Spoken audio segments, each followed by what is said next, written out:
Morning ಎಲ್ರಿಗೂ.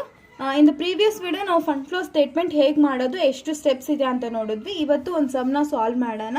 So ಅವಾಗ ನಮಗೆ ಕ್ಲಾರಿಟಿ ಪಿಕ್ಚರ್ ಸಿಗುತ್ತೆ ಏನಂತ. ಇದು question, following are the summarise balance sheet of Sahana limited as on. So ಇದು balance sheet of 2013 and 2014 along with the adjustments ಇದೆ. ಸೊ ನಾವು ಫಸ್ಟ್ ಏನು ಮಾಡಬೇಕು ಅಂದರೆ ಬ್ಯಾಲೆನ್ಸ್ ಶೀಟ್ ನೋಡಿದಾಗ ಯಾವ್ಯಾವ ಐಟಮ್ಸ್ ಎಲ್ಲೆಲ್ಲಿ ಹೋಗಬೇಕು ಅಂತ ಒಂದು ಮೈಂಡಲ್ಲಿ ಮ್ಯಾಪ್ ಮಾಡ್ಕೋಬೇಕು. ಸೊ ಶೇರ್ ಕ್ಯಾಪಿಟಲ್ ಅನ್ನೋದು ಫಂಡ್ ಫ್ಲೋ ಸ್ಟೇಟ್ಮೆಂಟ್ಗೆ ಹೋಗುತ್ತೆ. ಜನರಲ್ ರಿಸರ್ವ್ ಅನ್ನೋದು ಅಡ್ಜಸ್ಟೆಡ್ P&L ಅಕೌಂಟ್ಗೆ ಹೋಗುತ್ತೆ. ಪ್ರಾಫಿಟ್ ಆ್ಯಂಡ್ ಲಾಸ್ ಅಕೌಂಟ್ ಅನ್ನೋದು ಅಡ್ಜಸ್ಟೆಡ್ P&L ಅಕೌಂಟ್, ಇದು ಓಪನಿಂಗ್ ಬ್ಯಾಲೆನ್ಸ್ ಆಗುತ್ತೆ, ಇದು ಕ್ಲೋಸಿಂಗ್ ಬ್ಯಾಲೆನ್ಸ್ ಆಗುತ್ತೆ.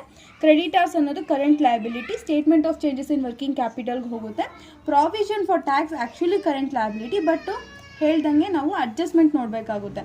ಅಡ್ಜಸ್ಟ್ಮೆಂಟಲ್ಲಿ provision for tax related items ಇರೋದ್ರಿಂದ ಅದನ್ನ ನಾವು ಸಪ್ರೇಟ್ ಅಕೌಂಟ್ ಮಾಡಿ ತಗೋತೀವಿ. ಮಾರ್ಟ್ಗೇಜ್ ಲೋನ್ ಅನ್ನೋದು ಫಂಡ್ ಫ್ಲೋ ಸ್ಟೇಟ್ಮೆಂಟ್ಗೆ ಹೋಗುತ್ತೆ. ನೆಕ್ಸ್ಟ್ ಫಿಕ್ಸ್ಡ್ ಅಸೆಟ್ಸ್ ಅನ್ನೋದು ಅಡ್ಜಸ್ಟ್ಮೆಂಟಲ್ ರಿಲೇಟೆಡ್ ಐಟಮ್ಸ್ ಇದ್ದರೆ ಅದು ಸಪ್ರೇಟ್ ಅಕೌಂಟ್ ತಗೋಬೇಕು, ಇಲ್ಲ ಅಂದರೆ ನಾವು ಫಂಡ್ ಫ್ಲೋ ಸ್ಟೇಟ್ಮೆಂಟ್ಗೆ ಹೋಗ್ತೀವಿ. ನೆಕ್ಸ್ಟ್ ಇನ್ವೆಸ್ಟ್ಮೆಂಟ್ ಅನ್ನೋದು ಅವರೇ ನಾನ್ ಕರೆಂಟ್ ಅಸೆಟ್ ಅಂತ ಕೊಟ್ಟಿದ್ದಾರೆ, ಅದ್ರ ರಿಲೇಟೆಡ್ ಏನಾದರೂ ಇನ್ಫಾರ್ಮೇಷನ್ಸ್ ಇದೆಯಾ ನೋಡಬೇಕು. ಇನ್ಫಾರ್ಮೇಷನ್ಸ್ ಇದೆ, ನಾವು ಸಪ್ರೇಟ್ ಅಕೌಂಟ್ ಪ್ರಿಪೇರ್ ಮಾಡಬೇಕು.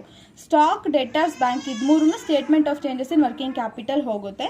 ಆ್ಯಂಡ್ ಇಲ್ಲಿ ಈ ಇರೋ ಐಟಮ್ಸ್ ಎಲ್ಲಾನು 2 times ರಿಪೀಟ್ ಆಗುತ್ತೆ. So this is important. ಒಂದು ಸಮ್ ಮಾಡಿದ್ಮೇಲೆ ಇದೆಲ್ಲ 2 times ರಿಪೀಟ್ ಆಗಿದೆಯಾ ಅಂತ ನೋಡ್ಕೋಬೇಕಾಗುತ್ತೆ.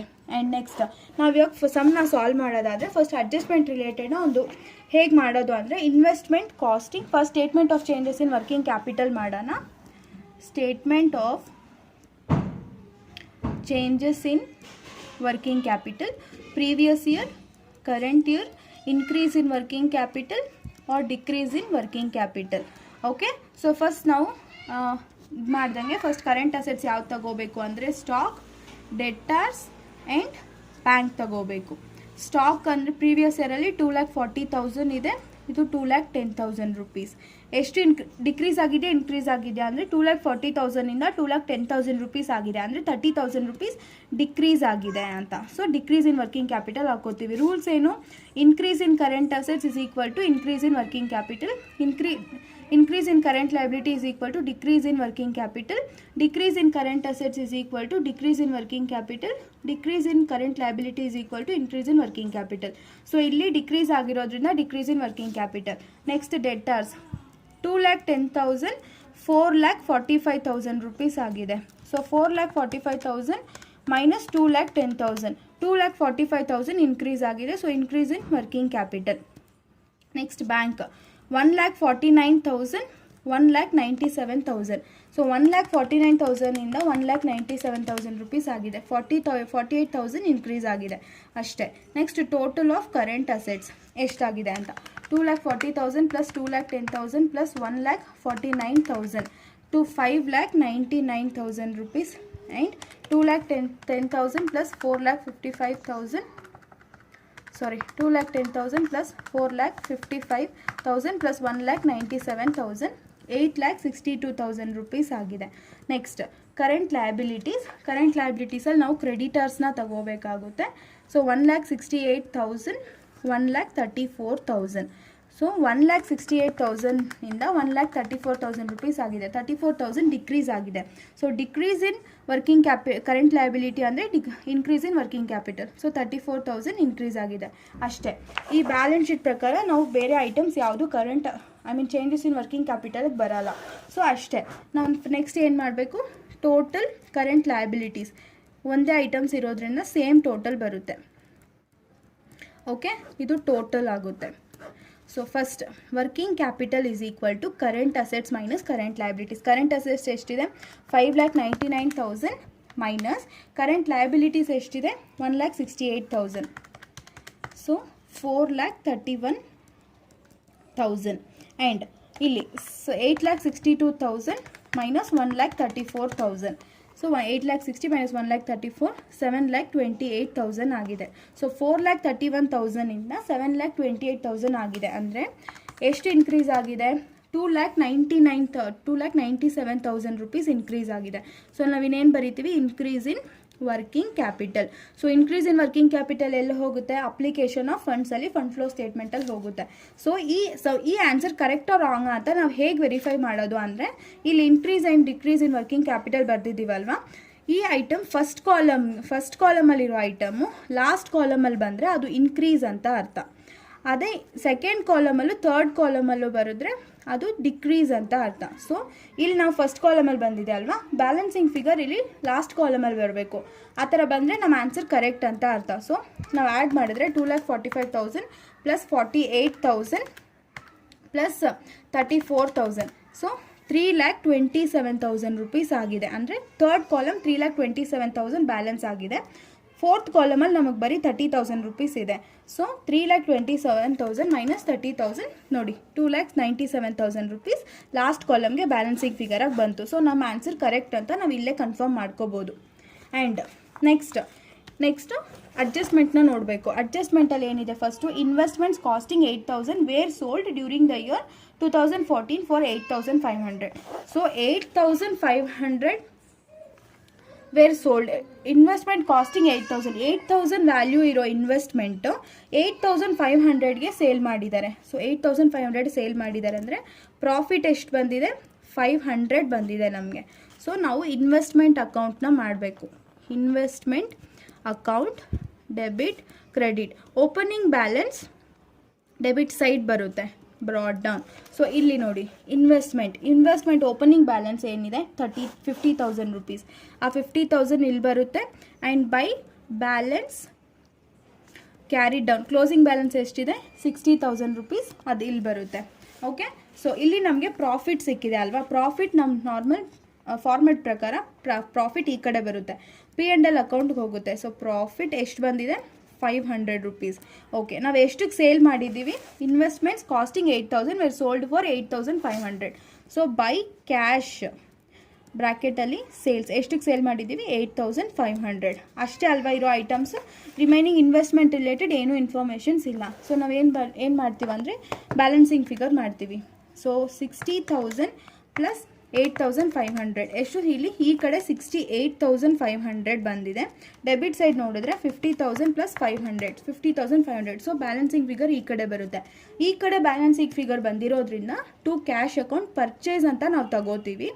ಅದೇ ಸಪೋಸ್ ಈ ಕಡೆ ಬ್ಯಾಲೆನ್ಸಿಂಗ್ ಫಿಗರ್ ಬಂದಿದ್ರೆ ನಾವು ಬೈ P&L ಅಕೌಂಟ್ ಡೆಪ್ರಿಸಿಯೇಷನ್ ಅಂತ ತಗೋತೀವಿ. ಬಿಕಾಸ್ ಇಲ್ಲಿ ಡೆಪ್ರಿಸಿಯೇಷನ್ ನಾವು ಬರ್ದಿಲ್ಲ, ಅದರಿಂದ ಇದು ಬ್ಯಾಲೆನ್ಸಿಂಗ್ ಫಿಗರಾಗಿ ಬಂದಿರುತ್ತೆ. ಬಟ್ ಈ ಕಡೆ ಬ್ಯಾಲೆನ್ಸಿಂಗ್ ಫಿಗರ್ ಇರೋದ್ರಿಂದ ಇಲ್ಲಿ ಐಟಮ್ ಬರಲ್ಲ, ಇಲ್ಲಿ ಬರುತ್ತೆ. ಎಷ್ಟು ಮೈನಸ್ ಮಾಡಬೇಕು, 18,000 ನಾವು ಪರ್ಚೇಸ್ ಮಾಡಿದ್ದೀವಿ ಅಂತ ಅರ್ಥ. ಇಷ್ಟೇ investment account. Next provision for tax made during the year 90,000. Provision for tax account ಮಾಡಬೇಕು. Provision for tax debit credit by opening balance 90,000 to closing balance. ನೀವು ಕ್ಲೋಸಿಂಗ್ ಬ್ಯಾಲೆನ್ಸ್ ಅಂತ ಬರೀಬಾರ್ದು, balance carried down and brought down ಅಂತ ಬರೀಬೇಕು.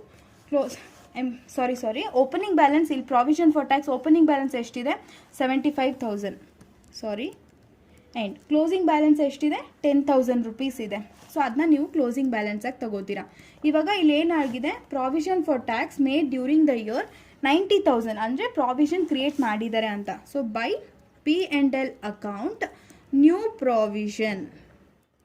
So ಎಷ್ಟು create ಮಾಡಿದ್ದಾರೆ 90,000 rupees provision create ಮಾಡಿದ್ದಾರೆ. ಅದನ್ನ ನಾವು ಇಲ್ಲಿ ತಗೋಬೇಕು ಅಷ್ಟೇ, ಬೇರೆ ಏನು ರಿಲೇಟೆಡ್ ಐಟಮ್ಸ್ ಇಲ್ಲ. ಸೊ ಅದನ್ನ ಟೋಟಲ್ ತಗೊಂಡ್ರೆ 90,000 ಪ್ಲಸ್ 75,000 1,65,000 ಟೋಟಲ್ ಬರುತ್ತೆ. 1,65,000 ಮೈನಸ್ 10,000 ಮಾಡಿದ್ರೆ 1,55,000.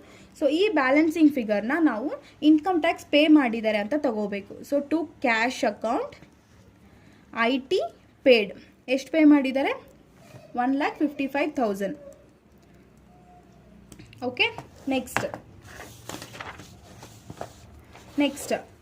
During the year part of fixed assets costing 10,000. So 10,000 value ಇರೋ ಫಿಕ್ಸ್ಡ್ ಅಸೆಟ್ಸ್ನ ಎಷ್ಟಕ್ಕೆ ಸೇಲ್ ಮಾಡಿದ್ದಾರೆ 12,000ಗೆ ಸೇಲ್ ಮಾಡಿದ್ದಾರೆ. ಓಕೆ, 12,000ಗೆ ಸೇಲ್ ಮಾಡಿದ್ದಾರೆ. ಪ್ರಾಫಿಟ್ ಎಷ್ಟು ಸಿಕ್ಕಿದೆ ಅವ್ರಿಗೆ 2,000 ರೂಪೀಸ್ ಪ್ರಾಫಿಟ್ ಸಿಕ್ಕಿದೆ ಅಲ್ವಾ. ಈ ಪ್ರಾಫಿಟ್ನ ಅವ್ರು ಏನು ಮಾಡಿದ್ದಾರೆ was included in the profit and loss account. So ನಾವೇನು ಮಾಡಬೇಕು, ಡೆಬಿಟ್ ಕ್ರೆಡಿಟ್ ಏನು account fixed assets account. Opening balance to balance brought down. Opening balance ಎಷ್ಟಿದೆ 4 lakh rupees. Okay, by closing balance ಎಷ್ಟಿದೆ 3,20,000 rupees. ಸೊ ಎಷ್ಟಕ್ಕೆ sale ಮಾಡಿದ್ದಾರೆ?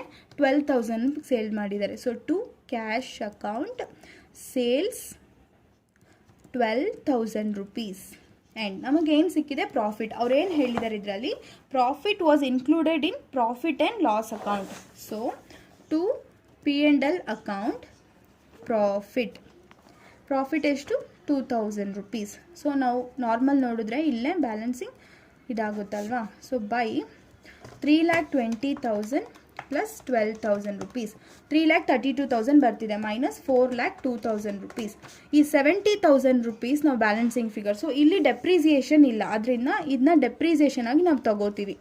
Depreciation profit and loss account. Suppose ಇದು depreciation ಬರ್ತಿದ್ರೆ ನಾವು ಇದನ್ನ ಸೇಲ್ ಆಗಿ ತಗೋತಾ ಇದ್ವಿ. ಬಟ್ ಇಲ್ಲಿ ಡೆಪ್ರಿಸಿಯೇಷನ್ ಇಲ್ಲದೆ ಇರೋದ್ರಿಂದ ಇದನ್ನ ನಾವು ಡೆಪ್ರಿಸಿಯೇಷನ್ ಆಗಿ ತಗೋತಾ ಇದ್ದೀವಿ.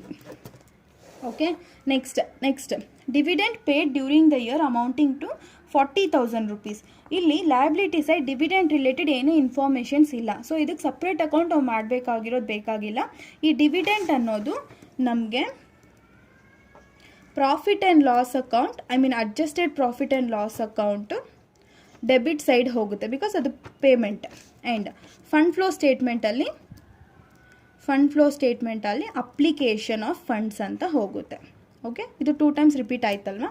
ಓಕೆ, ಸೊ ಇವಾಗ ಅಡ್ಜಸ್ಟ್ಮೆಂಟ್ ನೋಡಿದಾಗ ಇನ್ವೆಸ್ಟ್ಮೆಂಟ್ ಅಕೌಂಟು ಪ್ರಿಪೇರ್ ಮಾಡಿದ್ದೀವಿ, ಪ್ರಾವಿಷನ್ ಫಾರ್ ಟ್ಯಾಕ್ಸು ಆಗಿದೆ, ಪ್ಲಾಂಟ್ ಫಿಕ್ಸ್ಡ್ ಅಸೆಟ್ಸ್ ಪ್ರಿಪೇರ್ ಮಾಡಿದ್ದೀವಿ. ಸೊ ರಿಮೈನಿಂಗ್ ಅಷ್ಟೇ ಇರೋದು ಅಡ್ಜಸ್ಟ್ಮೆಂಟ್. ನಾವು ನೆಕ್ಸ್ಟ್ ಏನು ಮಾಡಬೇಕು? ಅಡ್ಜಸ್ಟೆಡ್ P&L ಅಕೌಂಟ್ ಪ್ರಿಪೇರ್ ಮಾಡಬೇಕು. Adjusted P&L account.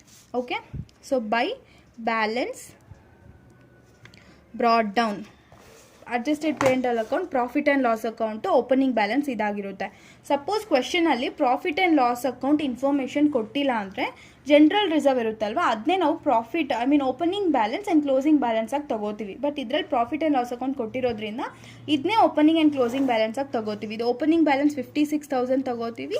ಆ್ಯಂಡ್ ಇಲ್ಲಿ ಟು ಬ್ಯಾಲೆನ್ಸ್ ಕ್ಯಾರಿಡ್ ಡೌನ್ ಇಲ್ಲಿ ಎಷ್ಟಿದೆ? 68,000. ಸೊ ಆ 68,000ನ ನಾವು ಕ್ಲೋಸಿಂಗ್ ಬ್ಯಾಲೆನ್ಸ್ ಆಗಿ ತಗೋತೀವಿ.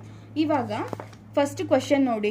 ಕ್ವೆಶನಲ್ಲಿ ನಾವು ಸ್ಟಾರ್ಟಿಂಗಲ್ಲಿ ಹೇಳ್ದಂಗೆ ಶೇರ್ ಕ್ಯಾಪಿಟಲ್ ಫಂಡ್ ಫ್ಲೋಗೆ ಹೋಗುತ್ತೆ. ಓಕೆ, ಸೊ ನಾವು ಡೈರೆಕ್ಟ್ ಫಂಡ್ ಫ್ಲೋಗೆ ತಗೋತೀವಿ. Next general reserve profit and loss account ಹೋಗುತ್ತೆ. ಜನರಲ್ ರಿಸರ್ವ್ 10,000 rupees 3 lakhಯಿಂದ 3,10,000 rupees ಆಗಿದೆ. ಜನರಲ್ ರಿಸರ್ವ್ 10,000 rupees ಇನ್ಕ್ರೀಸ್ ಆಗಿದೆ. ಸೊ ಅದನ್ನ ಟ್ರಾನ್ಸ್ಫರ್ ಮಾಡಿದ್ದಾರೆ. So to transfer to general reserve 3,10,000 minus 3 lakh rupees. So 10,000 ಇಲ್ಲಿ ಇನ್ಕ್ರೀಸ್ ಆಗಿದೆ. Next profit and loss account ಆಯಿತು, general reserve ಆಯಿತು. ಕ್ರೆಡಿಟರ್ಸ್ ನಾವು statement of changes in working capital ತಗೊಂಡಿದ್ದೀವಿ. Provision for taxation separate account prepare ಮಾಡಿದ್ದೀವಿ. Mortgage loan fund flow ಸ್ಟೇಟ್ಮೆಂಟ್ಗೆ ಹೋಗುತ್ತೆ. So ನಾವು ಏನು ಮಾಡಬೇಕು ಅಂದರೆ ಸಪ್ರೇಟ್ ಅಕೌಂಟ್ಸ್ ಪ್ರಿಪೇರ್ ಮಾಡಿದ್ದೀವಲ್ವ, ಅದನ್ನ ತಗೋಬೇಕು. ಆ್ಯಂಡ್ ಇಲ್ಲಿ asset side good will preliminary expenses ಅಂತ ಏನಾದರೂ ಇದ್ದರೆ ನಾವು ಅದನ್ನ ಅಡ್ಜಸ್ಟೆಡ್ P&L ಅಕೌಂಟ್ ಡೆಬಿಟ್ ಸೈಡಿಗೆ ತಗೋತೀವಿ. ಬಟ್ ಇಲ್ಲಿ ಏನೇ ಇನ್ಫಾರ್ಮೇಷನ್ಸ್ ಇಲ್ಲದೆ ಇರೋದ್ರಿಂದ ನಾವು ಕನ್ಸಿಡರ್ ಮಾಡಲ್ಲ. ನೆಕ್ಸ್ಟ್ ನಾವು ಅಡ್ಜಸ್ಟ್ಮೆಂಟ್ಗೆ ಹೋಗ್ತೀವಿ. ಇನ್ವೆಸ್ಟ್ಮೆಂಟ್ ಅಕೌಂಟ್ ಇದರಲ್ಲಿ ಪ್ರಾಫಿಟ್ ಆ್ಯಂಡ್ ಲಾಸ್ ಅಕೌಂಟ್ ಅಂತ ಎಲ್ಲೆಲ್ಲಿ ಬರ್ತಿದೆಯೋ ಅದನ್ನೆಲ್ಲ ನಾವು ತಗೋತೀವಿ. ಸೊ ಇಲ್ಲಿ ಇನ್ವೆಸ್ಟ್ಮೆಂಟ್ ಅಕೌಂಟಲ್ಲಿ profit and loss account debit side ಬರ್ದಿದ್ದೀವಿ. ಸೊ ಇಲ್ಲಿ ಕ್ರೆಡಿಟ್ ಸೈಡ್ ಬರೀತೀವಿ.